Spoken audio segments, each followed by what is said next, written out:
up to speed, up to speed, up to speed.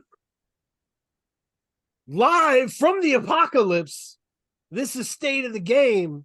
I am your 5-star host, Dan O. I've been lost in contemplation.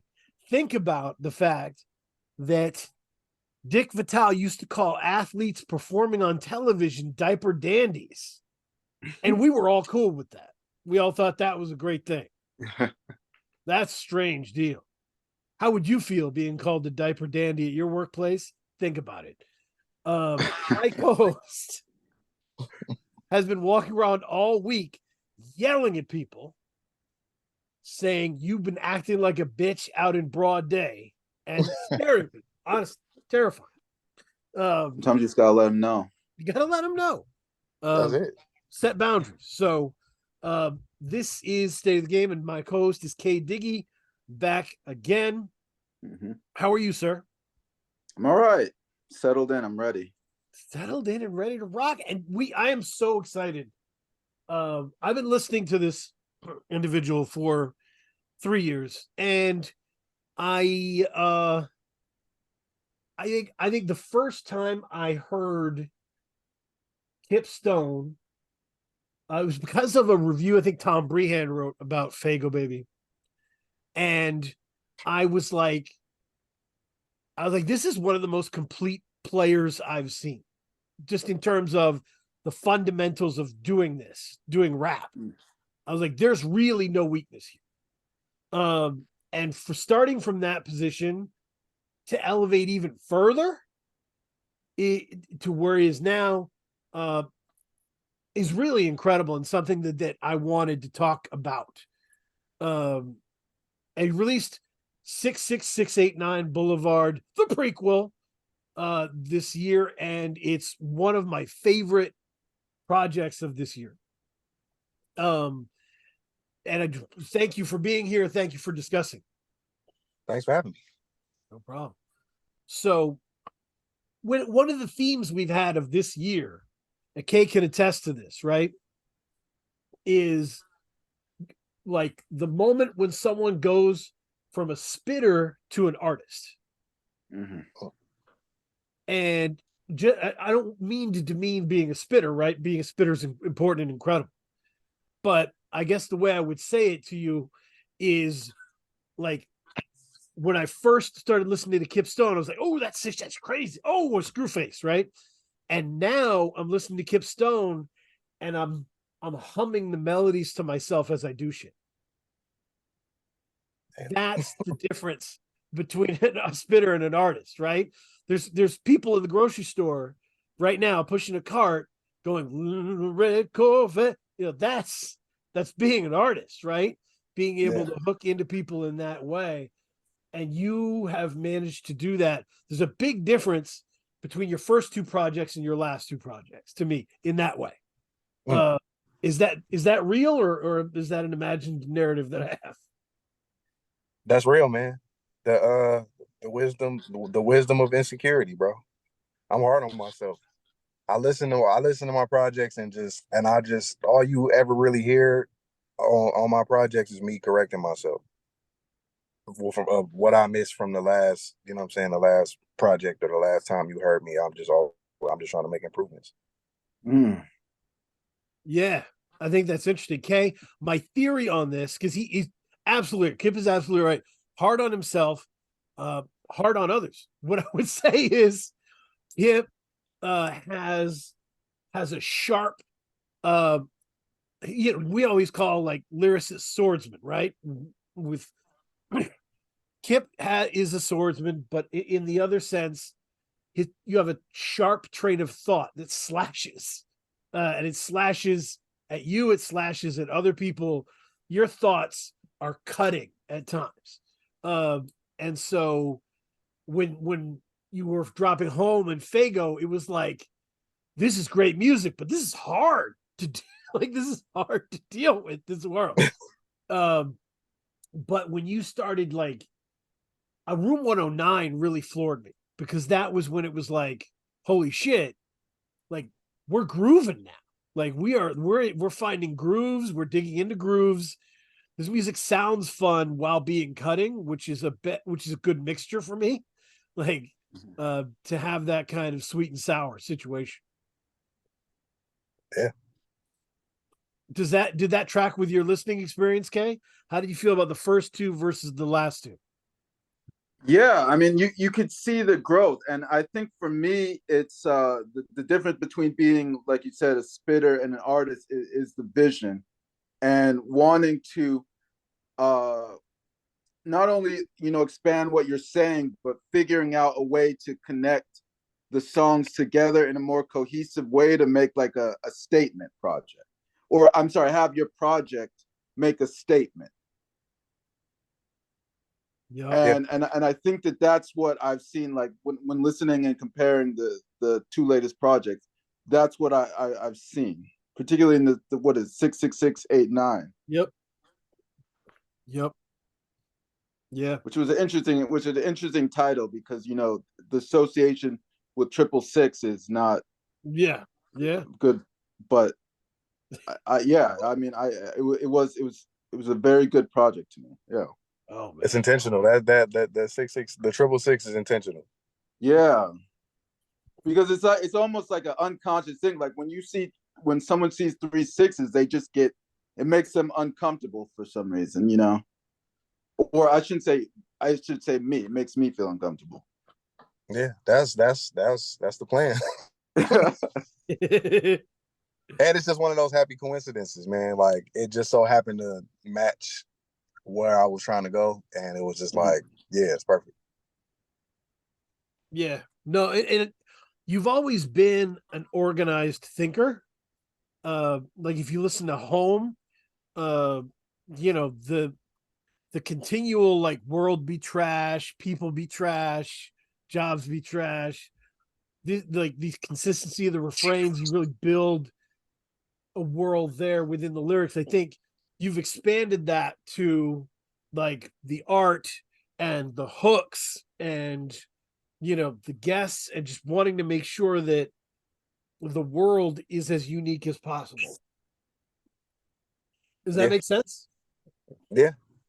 I like to take really, really small, like trivial things and like just blow them up. You know what I'm saying? Like, and just like explore every angle of that for real. Like it's almost like it's almost like an obsession.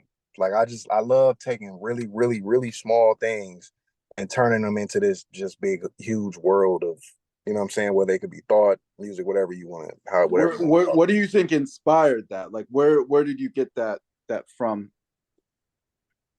I think I could attribute that to like when I was a kid, I loved to like install stuff. Like my grandma used to give me stuff to like shelves and stuff to put together, or like install, you know what I'm saying, like do all that kind of stuff. Mm-hmm. And I got so good at it that I stopped really needing directions. And I came to the conclusion that if I look at something long enough, I can figure out like how it works. You know what I'm saying? Like I fixed my alternator on my car one day just because I just looked at it for a couple hours, and I was just like, and I'm like, where does this go? What does this do? Blah, blah, blah, blah. And just like poking around and trying to figure stuff out. And then I figured it out, just because I'm just like, I'm convinced that if I look at something long enough, I can figure it out. So like, I feel like if I pay close attention to like really, really small details in life that seem to trip me up or trip other people up, then I can figure out, what exactly is, what's going on.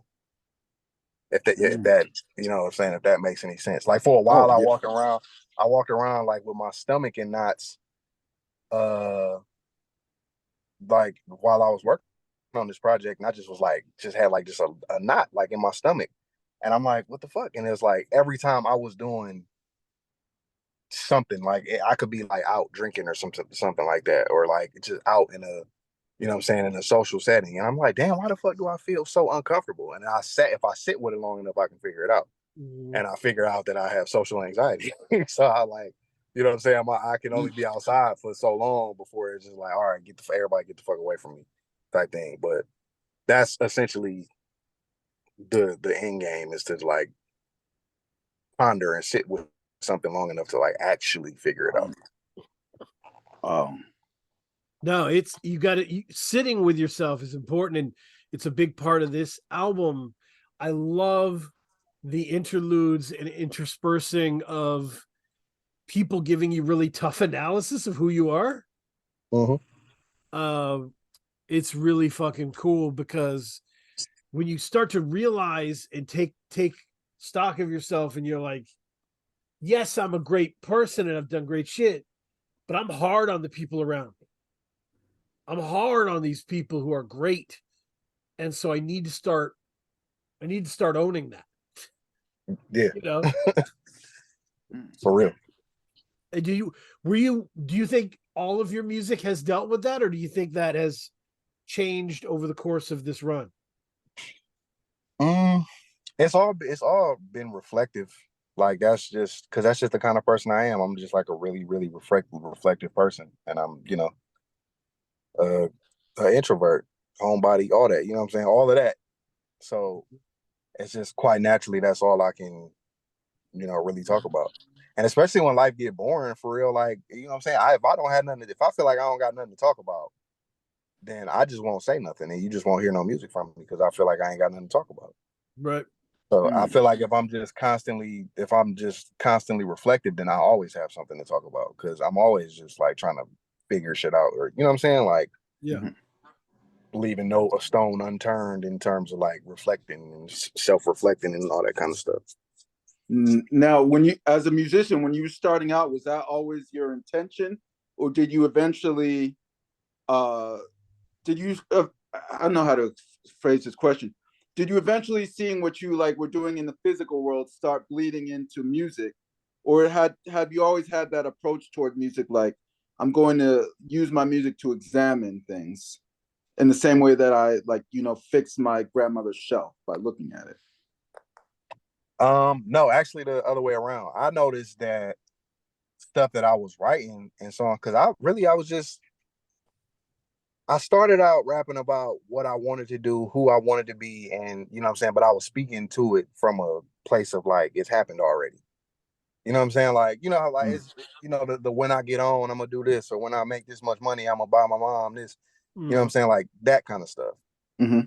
And then it kind of just like a lot of the stuff started to kind of come true. So you know what I'm saying, like when I was working on Homme, it happened, the shit was happening so much that I just like I had to ask somebody about it. Like, and I'm like, yo, why the fuck does this keep happening? Why do I keep seeing this? Or why is this, you know what I'm saying? And it's just like, damn, this is all stuff that I'm saying in my music. And I'm not saying I got like magical powers and nothing like that, but but it is like it is like a crazy ass coincidence. Like the story I tell about how my Homme, the album cover came about. Like, as if you look at it, it just look like HOMME, but it's really a 4 with the the left leg of the H broken off, the left with the left leg separated, so it's like 4. Because I kept seeing 444 all the time. Like I catch it on the clock, or I see a license plate, or you know what I'm saying, like just all kind of stuff. And I called my homegirl. I'm like, why the fuck do I keep seeing 4s? And she said it has everything to do with Homme and stuff like that. And that was before I even, you know what I'm saying, before I knew anything about it. But the project was called Homme, but I kept seeing 4s. And you know what I'm saying, shit like that. So that's how that kind of came into play for real. Like, so it's always been not was it art imitating life? It's been the other way around. Like Life imitating art. Yeah. Wow. And that's and the cool thing about that, Kay, I was just thinking about it, was I think that's what's made Kipp into a bit of a sharpshooter, like in terms of like Def C said famously online that Kipp is maybe the only person who got the better of him on a song in the last few years. And I love that he said that, because you definitely did, right? On that album you did with people have to stop saying that. People I have to stop saying that. Def C floated on that song. Def C's amazing, but that is your jam. You did that. But I mean, no, and he's humble. That's what I love. Both of y'all are humble. They're like, no, he killed me. No, he killed me. yeah, No. I don't even take it as I think Def C loves the art so much. Yeah. he's just like, he just loves it so much that if you kill that shit, he's like, fucking right. That's how it should be done. You know? This is what I'll say. This is what I'll say. Me and him both are like co-writers. Like we both like can rap, like rap. Yep. And he gave me a song that already had a verse on it. So I responded in kind. So if vice versa, if I would have gave him a song with a verse already on it, he probably would have whooped my ass on that song. Right. It's fair. I mean, but the sharpshooter thing, I guess, was saying, because you don't really just like, if someone's like, I want to get on a song, and you're not going to just flex, right? Everything you say is important. Everything you say means something, right? Yeah. When you're rapping, like, there's no wasted moments. It's not like, here's, a 16 just about how cool I am in the cars I drive. It's not going to happen. So because of that, you create impact wherever you go, whether it's a feature or a full song. It's like, oh shit, who was that? Because there's just no wasted time, no wasted moment, Yeah, I just want to get, if you send me a song or something you want me to do on, I'm gonna do my best, and I think that's just kind of what happened for real. Like I said, if I would have sent him a song that I had already done, he probably would have kicked my ass on that song. No, he's unbelievable, and I love that he loves what you do, and yeah, it's awesome. So, and that album's awesome. Yeah, buy everything Boathouse does is a recommendation. For people listening to this, Boathouse is amazing. They both. But yeah, shout out to Boathouse, man. He makes my whole album. Wow, they both. Awesome. That makes sense. Man. No, Boathouse is beautiful. So yeah, I just think that it's really interesting. And so when did you start producing? I want to say like in high school. I never really trusted nobody to give me no shit that I like. All the beats that I ever got from people, I just didn't like them. So I figured, I better figure out how to do this shit myself, because then I in my head, I'm just gonna be doomed to always rap on beats that I don't like. Yeah. So I had to just teach, so I had to teach myself how to do it. And I started out trash, but Yep. When do you feel like, what was the first song where you felt like, oh shit, like, okay, I got this now. Like I'm getting the hang of it. Was there like an aha moment for you? I had glimmers of it, like when I dropped like probably my third mixtape, and these aren't anywhere online for a reason, because they suck. But like it was a couple songs on there where like the beast was like, oh damn, this is kind of dope. And then, but I didn't really wow myself until probably like Homme, for real. Because the song Everything and Pedestal, those are like two of my favorite songs that I ever made to this day. So probably around that time, probably around Homme, when I started working on Homme. That's awesome. No, and because you produced my favorite song on 66689. I was like, wow, killing it. What song is that? Vanderhall Venice. I didn't make that beat. I thought that was you. Okay. No, English made that. Shout out English. What is this? English. Okay. Did you make Kill the Father freestyle? Okay. Gotcha. The only beats I made on that project was Petrite Core. Abergram Theory?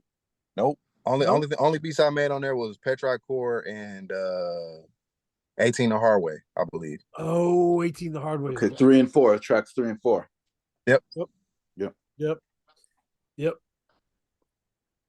That's awesome. 18 the Hard Way might be my favorite rapping, like where the flow is just insane, and like that's like, there's a couple different rap fan groups now, and some of them are like, I want bars, I want only bars, and some of them are like, oh, I love full songs and interesting artists, and like, I would give 18 the Hard Way to the old heads who are like bars, and maybe Hive Mind or Vanderhall Venice to a modern fan. I'm just always gonna do that. It's all, and I for real, when I started working on this project, I don't want to say I didn't want to like rap my ass off per se, but I definitely was like kind of like, let me lean more towards songwriting more so than rap. So But what did you learn? You said you listen to your past projects critically and then you learn from them. What did you learn from Homme that you really, or not, let's not even talk in the context of 66689. What did you learn from Homme critically? Like, what did you observe from that objectively when you went back to it and listened to it? so if you really listen from we'll say to Fago Baby to 66689, it gets deeper and deeper and deeper in reflect, like in thought and like in reflection. So I realized that when for I made the intro. That was like one of the last songs I made for the project, and that for that song, like the content of the song was so heavy that when I was recording it, I made sure I was alone, because like even when I was writing it, I kind of felt like, in here. And when I recorded it, I was crying. Like I was crying the whole time I was recording it. Like I had to stop takes and shit like that because I couldn't even get the shit out because I was crying and shit. So and people responded to that, but it just felt good for me because I feel like that's just me at my best when I'm like actually expressing myself. And in there's interviews like during the whole rollout where I'm saying like I kind of still feel like I haven't said it all yet. You know what I'm saying? I still haven't really gone there. So like if you listen to Fago Baby, then we go further back, like into my childhood and stuff like that. We start reflecting on that kind of shit. And then we went a little bit deeper, like talking about like issues with my confidence and all that kind of shit like that. And then 66689, we go even deeper. So it's always just been like I wanna just go deeper. I want to see how deep I can go, and like, you know what I'm saying, like, and put that shit out.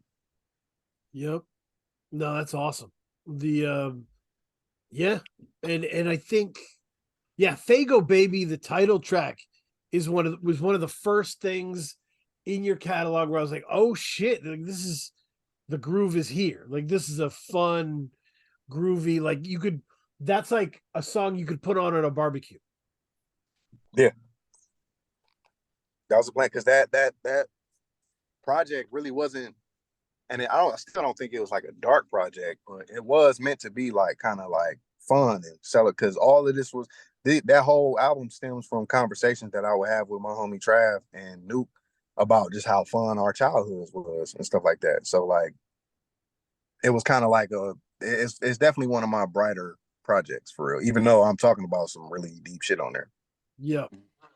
Yep.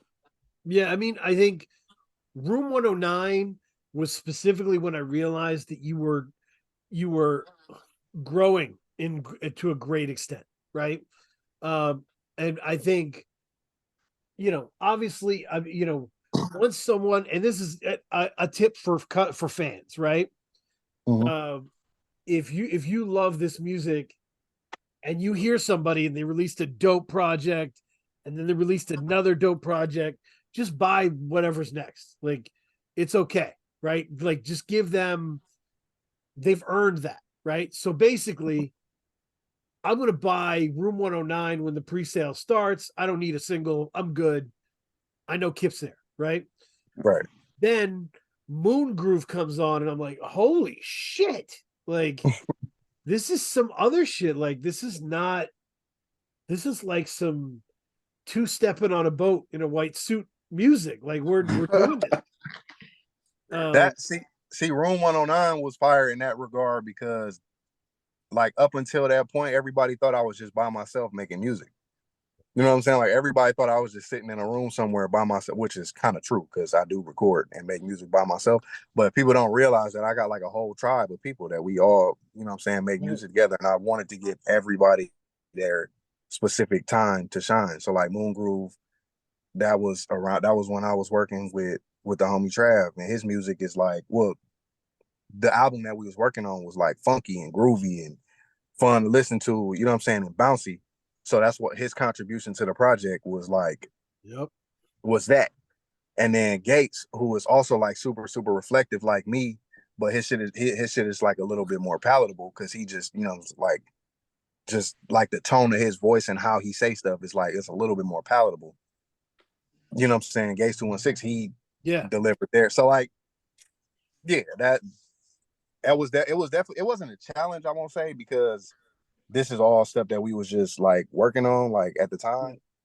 And like even like Nuke, like me and Nuke, the song that me and him had, Kaleidoscope, that song, he just I kind of just let him cook. Like I was like, hey, you want to be on this project? He said, yeah. I was like, all right, well, I'm about to make you a beat.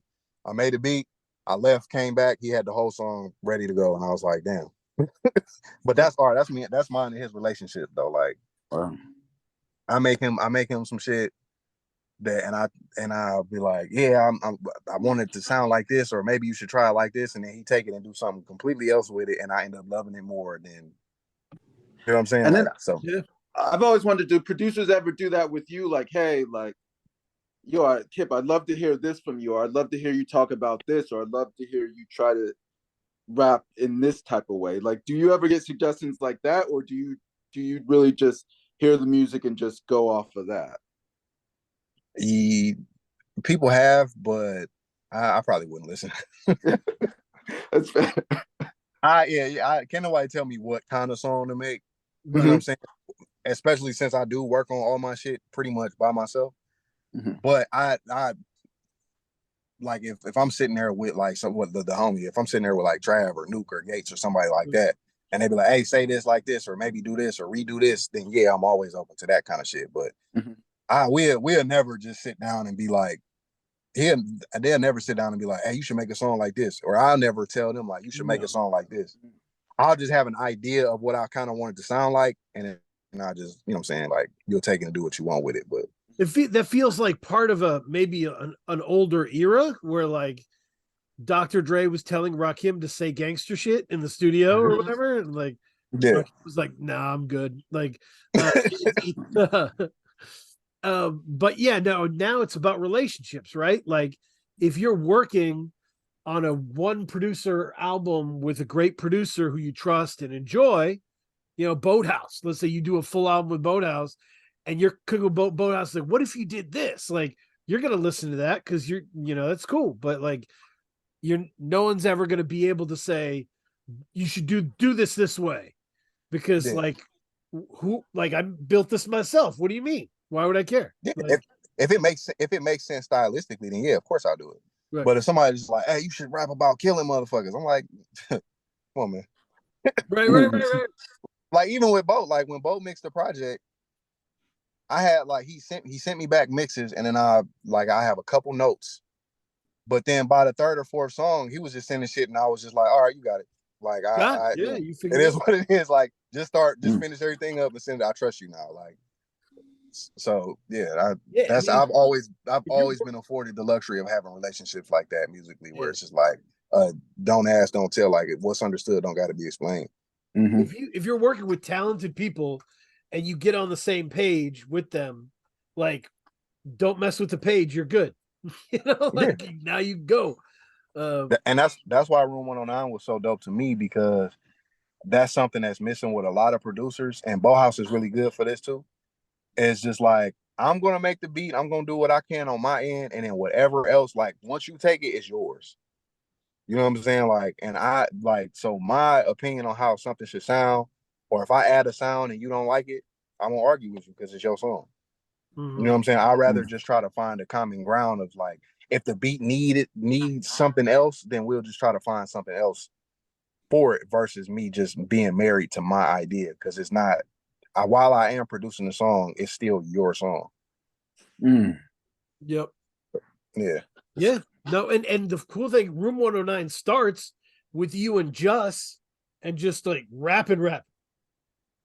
You know, Bruiser Brigade was and Just especially, they were doing kind of like punk rock rap where they were just like, it's stripped down, it's dirty, we're rapping our faces off, you know, and we're gonna do this like the Ramones did to popular music, you know. And I think having just start off with you and just get crazy and then get into these grooves as it goes on that was a really cool decision. I really enjoy that. Yeah. Anytime I can hear somebody, I won't say challenging themselves, but like for him to, I like anytime somebody just do what they were supposed to do on a song, I'm just always going to appreciate that because he did exactly what he was supposed to do. Yep, absolutely. No, that's great. So, yeah. Hey, did you hear the difference from Fago Baby to Room 109? Well, there's less of me on that project, Yeah. so I didn't really think about it like that. For you know what I'm saying, like, so that's kind of separate. But Did you have an idea before you started the project? Because you're saying people didn't know I had this team around me, so you were consciously like, I'm pulling in this world. Did you think of it like I'm making a compilation album of me? I made it because I wanted everybody to see. That was like a time capsule for real. That was like what was going on with everybody. And I'll further explain when because I think I see where we going here. Like we going chronologically, so I'm gonna save that for the 66689 when we get to that. But I just wanted I just wanted to see everybody to see what we was working on, because everybody came after that. Like I produced, and I'm not trying to brag or anything. I'm just saying what I did. Like I had it in my head that year that I was like, all right, I'm gonna see what my burnout point is. I'm gonna see like how much I can actually take on. I'm gonna like actually challenge myself to see what I can take on. So I got all the homies together, and I was like, all right, I'm producing everybody's album. Like, and if y'all want to, you know what I'm saying? I offered to produce everybody's album. And Nuke Shit, which is coming, I produced I want to say a majority of that. 95, look out for that. Trav's album, Yabuski Yoshi, and Gates' album, Be About It. And while still working on my shit and working on Room 109. I mean, what inspired you to put that all on your plate? Because we was just like coming together more. Like, again, it was during COVID. All this stuff was like conceived during COVID or like slightly post COVID. Okay. So all we was doing was getting together and making music. You know what I'm saying? That's all we had. Right. So once we all kind of realized that like we a team and we moving forward, then I was just like, yeah, I want to be the reason why don't nobody got to worry about what they gonna do for beats or for mixes and shit like that. And I just want people to just be able to just create how they create and cater to everybody's experience, like cater to everybody's processes, like in a way that that fits them. Like with Gates, he don't write in the studio, so it's just like send him beats or send him home with some beats, and then he gonna come back a couple weeks later with like 5 songs, and we gonna record them, and then we gonna build on them from there. Trav, he like to sit there and work on the shit right then and there, and then you know what I'm saying, like, so all of our stuff was like start the song and see it through to the end till we finish the song. With Nuke, he's more hung up on like the production and the sounds of things, so we get the beat and shit together, and then I leave him alone to record it, and then you know what I'm saying, like, and then with me, I just get the beat and I wait till everybody leave and I record my shit at like 3:00, and then I just everybody the songs to like see if people like it. So it was that was a long-winded ass explanation, but I just like to cater to people's creative process more so, and that's awesome. What Room 109 was. And it seemed like a bit of a heat check too, of like, how far can I push what I do? And that makes sense. Yeah. And so how was the reception different from Fago Baby to Room 109?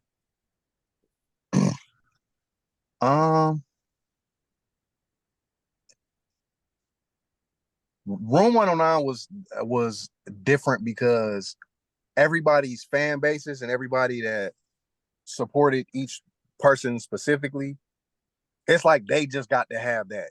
You know what I'm saying? Like, so Moon Groove, like people hitting up Trav, like, oh man, fucking that song on Room 109, the Moon Groove song, or like Gates. You know what I'm saying? Like everybody kind of just got to celebrate their shit on their own, and then like even me, like with Clout and Palm Trees, like. Yep. You know what I'm saying? So it was different because it was like everybody kind of just got credit for what they did on the shit, which is what I wanted. You know what I'm saying? Like, yeah, like those old No Limit albums where everybody's like, oh shit, this is another crazy feed verse, you know? yeah, it's like if you got a favorite on this project, then for sure, so be it. Then that just means whoever song was the favorite, they just got it on this album. Like that was their moment. That's awesome. But yeah, it was the first time you were kind of in charge of the circus and had lots of performers to line up, and that's awesome. And so that must have made getting that done must have made 66689 the Boulevard easier to do, right? Yeah. And by the way, my first reaction, because I saw the word prequel on the Bandcamp, and I got really worried because there's a lot of like trash ass prequel projects. Yeah. And I was just like, oh, it's a prequel. And I was like, it's Kipp. Okay. But I love this project, and I this is easily to me the best thing you've done. I just think every single song is fully fleshed out. When you were talking about like not doing as much rapping, I was like, you are doing rapping, but you're fitting it into the song now. Yeah. You're not fitting the song around rapping. I didn't realize that until Ryan told me, like, you getting like better at rapping. I'm like, really? So then I listened to it, like I listened through it again, like from like a rapper's perspective. I'm like, damn, I did it again. I like rap. Like, now what did he mean by, because this is when he said better, what did he mean by better, do you think? I don't know. Because you know what I'm saying, it's just me. I'm just making music. So you know what I'm saying? I couldn't, I don't know if I could tell. I mean, if I could tell you that. I think when you get better at song structure, Kay, like you're better at song structure and there's pieces of the song, you realize it's not just rapping. The song has parts and transitions, and like, so you're responsible for those and you're doing all those. So you have this part, that is your rapping. So you still want to knock that out of the park. It makes that shine more. And you are becoming a better rapper because you're fitting into the song rather than just spitting. Right. Yeah. And that's what I mean by better, because I think rapping, I think what I was driving at is, to me, rapping is more than just like the technical skill, like the technical ability of putting words together. Like there's something deeper about it. And I think when you get better, I don't know, I can't, maybe Kipp, you can speak to it, but I think when you get better as a rapper, you're like touching on something deeper than just technical ability. Yeah. That's real. Well, okay. So I would say it's judgment. I would say like knowing when during a song or when in an album to rap your ass off and when to just kind of just vibe out. So like a lot of the heavier like content on the song, like it can, like I kind of counterbalance it with how I deliver it. So like on Pacifist Prayer, which is like a really, really, really heavy song. It's a heavy song. Like, you know what I'm saying? It's a heavy listen, but it's made more palatable because like even on the beginning, I'm like kind of like really soft spoken, and you know what I'm saying? Like I'm saying this deep ass, thought provoking ass, reflective shit, but I'm really soft. I'm saying it softly. And in the middle of the song comes where I'm yelling, but I'm yelling in all these different crazy voices. So it don't really just sound like I'm yelling at you. It's still entertaining. You know what I'm saying? And in the end is where I kind of like loosen up and have a little bit more fun with it. Or like even on Ambergram Theory after that, where like the hook is like really, really sad. Like it's a really sad hook. But I'm saying it's so goofy that you kind of get distracted from like how sad it is just because you just enjoy hearing it. You know what I'm saying? So I think it's just like a judgment of like knowing how to say certain shit and when to say it. You know what I'm saying? Like, and just know, Right. yeah. And because that's exactly it, Kipp. I think once you have developed you understand the parts of the song, and you're kind of making a full song rather than just kind of putting on the beat and rapping for 2 minutes or whatever. The other thing is you get better at those parts of the song, and once you're better at those, and you make them match the theme of what you're rapping about, like it accentuates everything. That's why the feeling is different, right? Because the hook is now connected to what you're saying. You know, the sonics now perfectly match what you're saying. It's not haphazard anymore. It's constructed. So that construction means that it's thorough. Yeah. That's why a lot of the production is more bright on this project because I knew I was going to a really dark place. So like it could like if it was really dark ass beats and dark production and dark delivery, then then it would have made it wouldn't have had no replay value. You would have just heard it and be like, damn, like cheer the fuck up. Right. But you hear that. But you hear that beautiful ass guitar sound on Ambergram Theory, or you hear the hook on Lakeshore where me and Eddie singing. You know what I'm saying? Like, I knew everything around the lyrics had to be right. Otherwise, it was just gonna sound like just a sad ass album for real. And I think that's a great thing. And Kay, we've talked about this a lot of like play with contrast. Don't be afraid to play with contrasts and contrasting sounds and lyrics and like, yeah. No. When you're creating, do you create just for expression, or like when you creating parts, are you creating thinking about how it's going to be received as well by the listener? I think about when I create, I think about how I feel when I hear shit like that. So like the first time I heard Cudi and he was just talking about shit that you know what I'm saying? He was just coming from a perspective that was just like, nobody's ever heard this. So much so to the point where it just feel like he talking directly to you. You know what I'm saying? Like, so that's really important to me because I know just like that, it's a lot of people that feel how I feel about certain shit, but they don't rap. You know what I'm saying? Or they don't have nobody that they can talk to about this kind of shit. So it's just nice to hear somebody kind of going through what you're going through. And like even like I said on the outro, like it was a dude who like when I put my vinyls and stuff out and like my merch and stuff, we had to do it a certain way for where it was like we got to sell X amount of vinyls before they can go into production. So when I put them out and I was talking about like when I was explaining that process, this dude all the way from I think he's from the UK, he was like, bro, whatever I gotta do to make these go into production, I will. If I gotta buy 30 of these bitches, I will.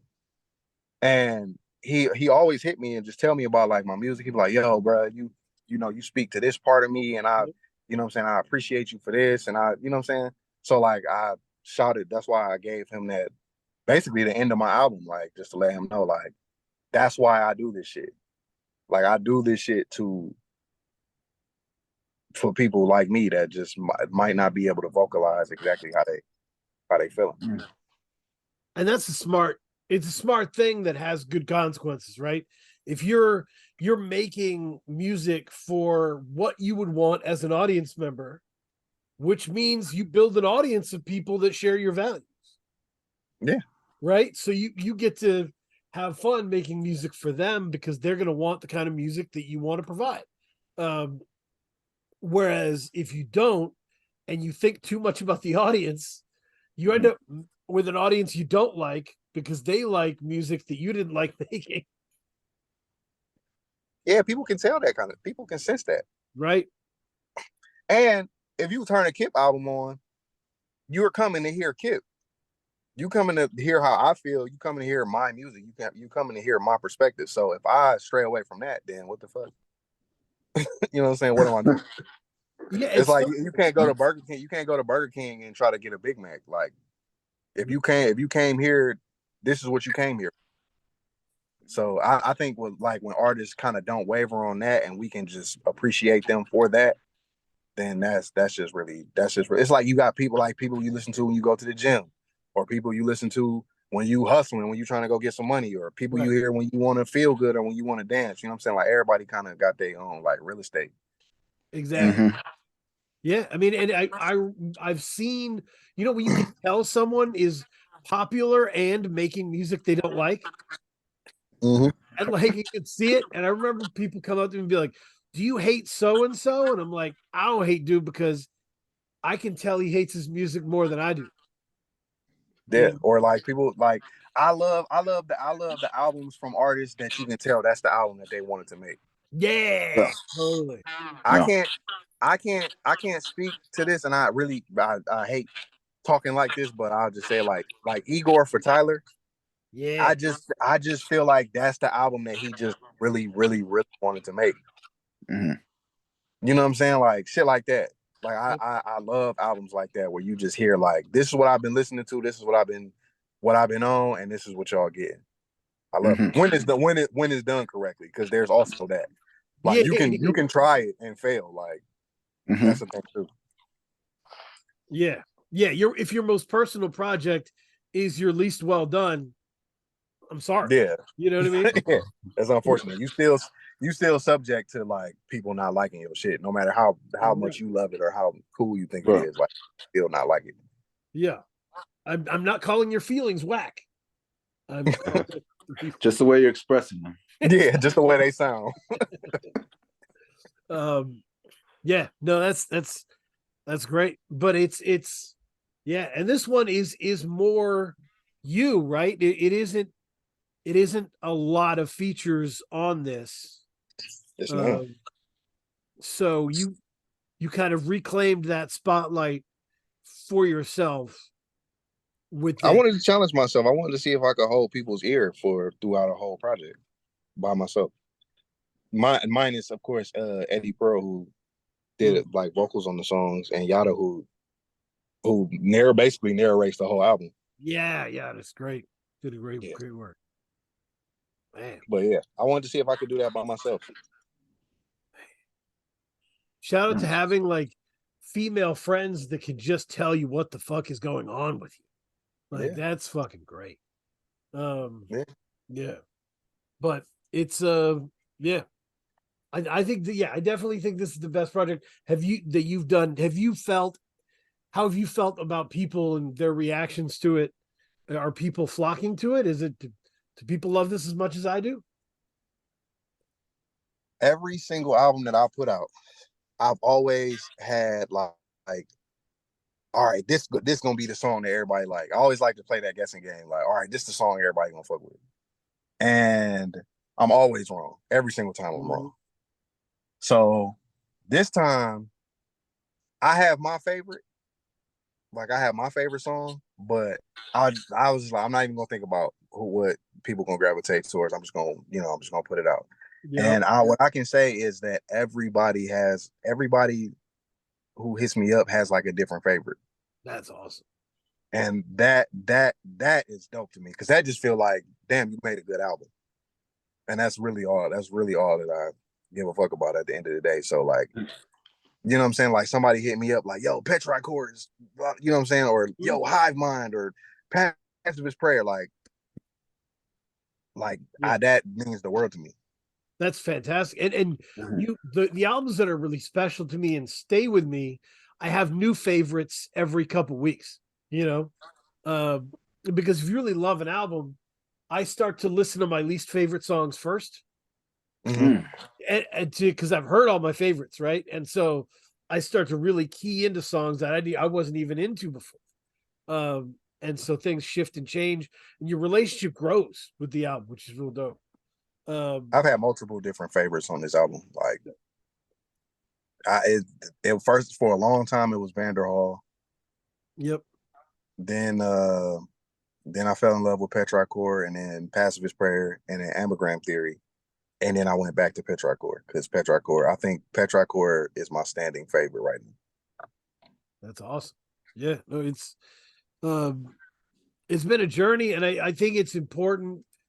You're someone who is at a high bar, and always seems to be able to raise the bar, and do new shit. I remember listening to this 66689 and going, "Fuck, man, he's floating like Q-Tip on these things." That's all I was listening to at the time. That's all I was listening to was a tribe. The Hive Mind is like kind of a nod to Tribe Called Quest, to a Tribe Called Quest. I was gonna ask because it definitely, the way I would sell this album is it sounds like Native Tongues, but it's the most cutting personal therapy shit ever. You know, so that's the kind of dichotomy of what I love about 66689. It's a dance album about a nervous breakdown. Essentially, yeah. That's the back of the vinyl, okay? It's a dance album about a nervous breakdown. Yeah, that's the elevator pitch. Absolutely. Yep. It's a fly ass sad album. Yep. Equal parts. Yeah, no, it's so that's awesome. And I would say we talk about, me and my friends, we talk about like buying stock in rappers, right? Mhm. Like who's got the best, who's a rapper you should buy stock in, right? No, you shouldn't buy stock in Jay-Z. The stock's already pretty high, right? Yeah. Like Apple stock, right? Right. You're gonna, but you are definitely a buy the stock now performer, like talent. Like buy the stock now because you're growing at such a rate, and leaps and bounds, and people, you can see because of the features and everything, like people are paying attention, people love what you do, and with more access and your ability to analyze what you want to do, it's just going to get better and better. Yeah, that's the plan. Yep. That's the plan. Yep. No, it's good stuff. I appreciate it. Okay, you have more questions? Yeah. Now, I don't explain. Like, do you have like a plan? Like, how? Like, for an artist that's trying to expand their reach and their audience, like, do you have like a strategy that I mean, you don't have to like go into it now, but like, do you have a strategy, or do you have like things that you want to achieve to kind of strategically grow, the brand of Kipp Stone? Yeah, that all comes with more money and resources and stuff. But yeah, I have a wonderful idea for the finished product of this album. Like because I just say that because I did know. I will say your website is Hey. very polished, like the most polished website I've seen for like a rapper. So it's obvious, like you're very strategic, like you're thinking steps ahead. So I was just wondering, like, does that go through your mind, like, okay, like this is how, because like you think of like a guy like I'm not comparing you to Kendrick Lamar or anything, but what I'm saying is like, they have like, there are some artists you can tell and that are very strategic with their careers. Yeah. Ooh. You know what I mean? And yeah, the music's gotten good as well, but I think rappers and artists in general have to be strategic with their career. And I was wondering, do you do any of that, or do you just really kind of focus on the music? Definitely. It's a bunch of stuff that I really want to do and that I'm really excited about. The music is almost there. Like in terms of like how I wanted to sound and my skill level, I still do. I have a lot of growing to do musically. and more so everything around the music too. Because when you mention a Kendrick or a Tyler, it's Mhm. like they go into their hole and then they come back and it's just like, yo, what the fuck is he wearing? What's going on? Why is he doing this? Why does he look like this? Why does it sound like this? Why is the video? You know what I'm saying? Like Right. that mystique around them, like I've always appreciated that. So Mhm. it's definitely getting better at that. And I do have an idea that I'm just really not ready to share with nobody. Yeah. That I feel like that I feel like is really dope. And it might not even be like the most unique original idea, but it is something that I really, really want to do. Mhm. And I just can't wait to share it. But I'm always thinking like that. Kipp, would you agree? Like, so when you're like an independent artist, the way you've done it, right? Where you know how to produce your own stuff, you're game planning your own stuff, like it kind of creates a split in growth, right? Where artist Kipp and game planner Kipp are both growing, but potentially at different speeds at different times, right? Mhm. And so it's interesting to track where people are in that growth, because sometimes it lines up perfectly, sometimes one outgrows the other. Mhm. Because I will see. That's why I say like about money and resources. And I hate coming on like interviews talking about how broke I am, but this is real life. And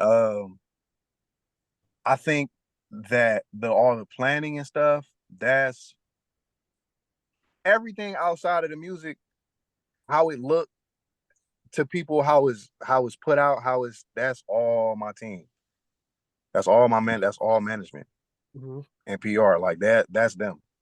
So the fact that I can because they really just kind of just let, unless we have like an engagement or something we have to do, a show or an interview or you know what I'm saying, something like that, they kind of just let me just go off somewhere and create a fucking project and then be like, all right, here it go.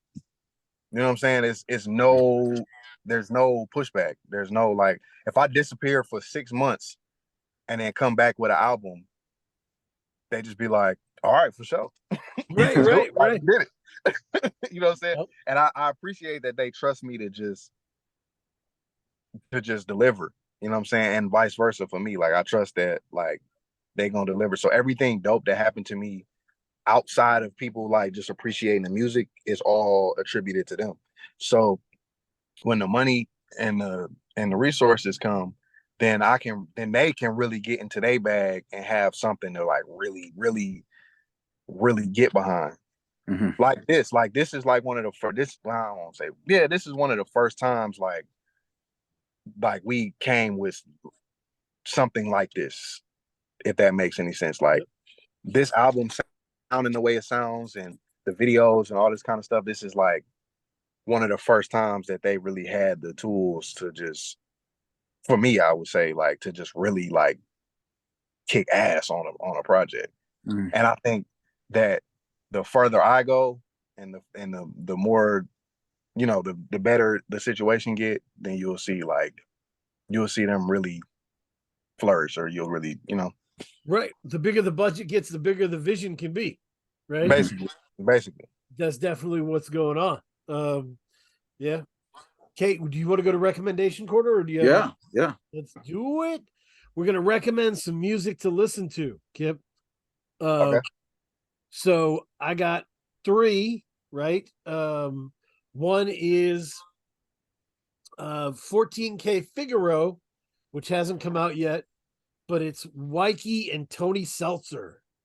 There's three songs you can listen to now. It's gonna be awesome. Tony Seltzer did that incredible COVID project for Gabe Nandez that I love. Uh, just big banging beats, like almost beats I would want to give to the Locks, you know. But he gives them Mhm. to underground, thoughtful MCs and makes them rap on them, and it's fucking cool. That's the, And Wyke's awesome, so it's gonna be great to hear that, and those songs rule. Check that out. My third favorite UK MC right now, Black Josh Ape, just dropped Today's the Day on the 13th uh, on Blah Records of 7 songs. I love Black Josh. Black Josh rules. He's been great for years. The I guess the other recommendation. So while I'm studying the person who's going to come on, like other music presents itself that kind of fits into that listening, you know? And so what I found myself listening to a lot while listening to your music was DJ Quick. Mm. I was listening to a lot of DJ Quick. Quick is the name, Balance and Options, Under the Influence. Like, because Quick, yes, he's certainly gross and he's known for being like sexual and gross. But he is fearlessly excavating him and the people around him, right? A lot of his shit is very personal. His last solo album, The Book of David, or no, was it Midnight Life? Midnight Life was like a total takedown of his family being shitty. He just totally took his family down. Like, he doesn't give a fuck. And he's always giving you where he's at 100%, 110%, whether you're comfortable or not. And that was just a real good mix, especially with how dope Quick is. So throw some Quick on would be my recommendation as well. DM these to me because I actually want to hear them. So after we done with this, please DM them to me. DM what the Quick songs? The songs. Yeah, DM your recommendations. Yeah. Well, first, the Quick is the name. That first album is crazy. You know, that's kind of a classic, 91. But yeah, the Quick, you know, he's got so much good shit. But yeah, Kay, what are you listening to? You know what? It's funny. I started reading a book. I started reading Miles, the autobiography. It's Miles Davis autobiography. Yep. And it's one of the best not only music, just pure autobiographies I've ever read. So because not only is it about his life, but it's almost like a jazz history book as well. So what I've been finding myself doing is he'll mention an artist and he'll mention a song, and then I'll go listen to the song. And so one of the artists that he really reveres is Bird. What's his name? So not only Dizzy Gillespie, but Bird. What his name is escaping me. Bird. What's his?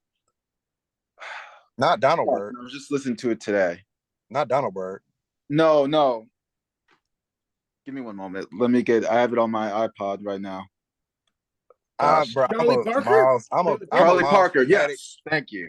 Okay. Yes. I'm a fanatic, so as soon as I hear that name, I know I'm gonna be sorry that I didn't remember. Yeah. Charlie Parker. Yes, Charlie Parker. Fucking Charlie Parker.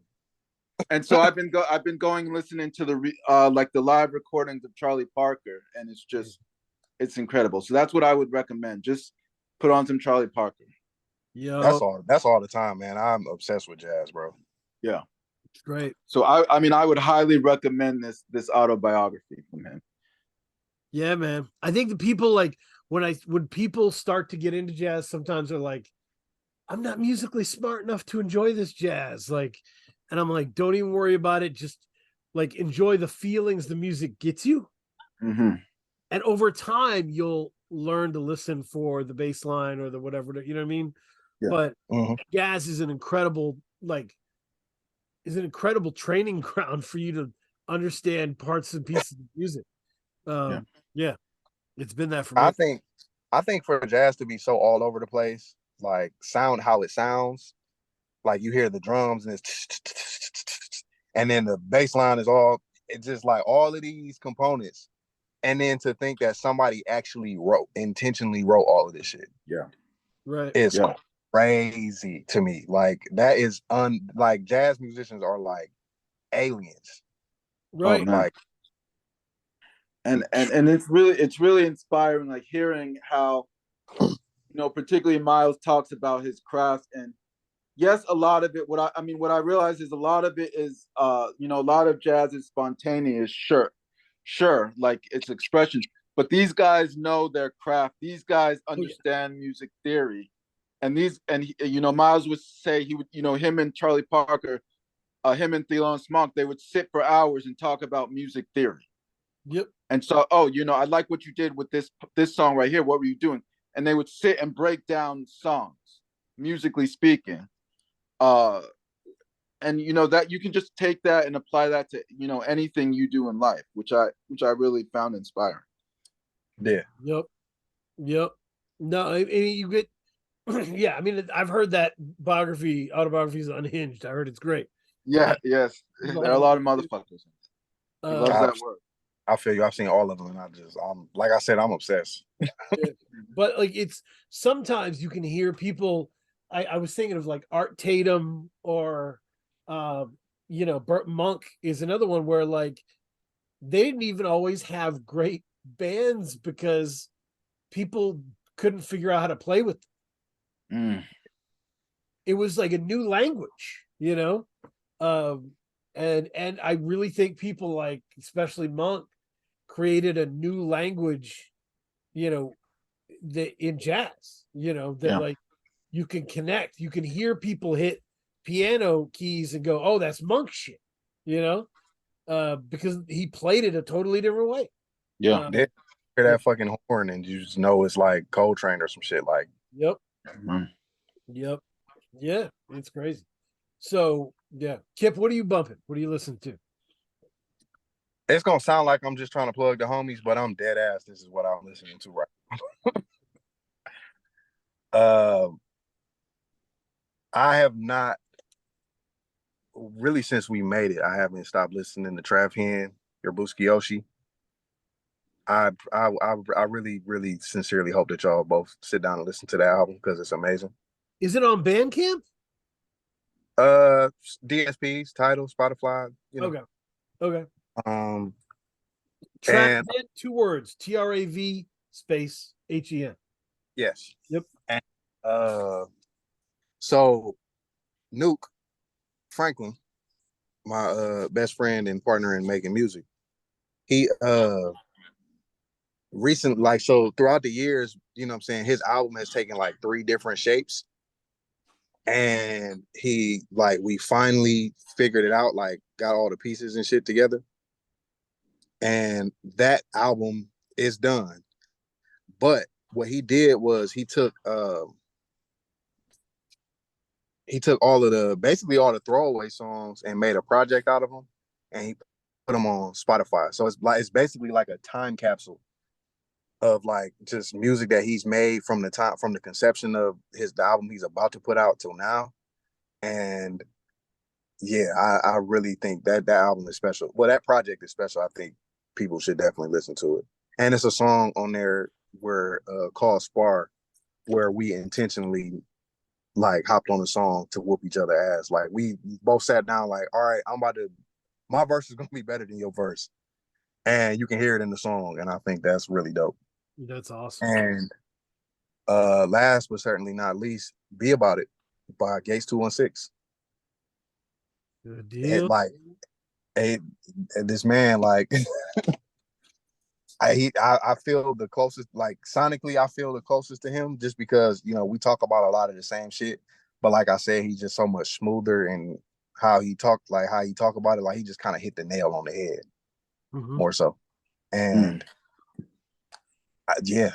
So yeah, go listen to the homies. That's my recommendation. Go listen to the homies. I added it. I added all of it. So I'm Absolutely ready to roll. The other one, Kay, Open Mike Eagle was on Call Out Culture, and he was talking. They were asking about like working with Young Z on his new project, and they were like, "Why'd you do that?" He's like, "I'm a huge Outsiders nerd. I love the Outsiders." Like, and that got me back into Nightlife, which I think is maybe one of the best EPs in hip hop history. Outside of Nightlife EP, it's perfect. And a lot of what people love about Eminem came from his time with the Outsiders. he was hanging out with them and working with them he's on Nightlife. And you can feel the effect that he had, that the Outsiders were about immediacy. Everything had to be fucking great right now. And so I just love that EP. 7 songs, still goes. Good times. But yeah, thank you, Kipp. Kay, stay on. We can talk. But yeah, everybody support music and support music journalism when it's good. What will tomorrow bring? What will tomorrow bring? What will tomorrow bring? What will tomorrow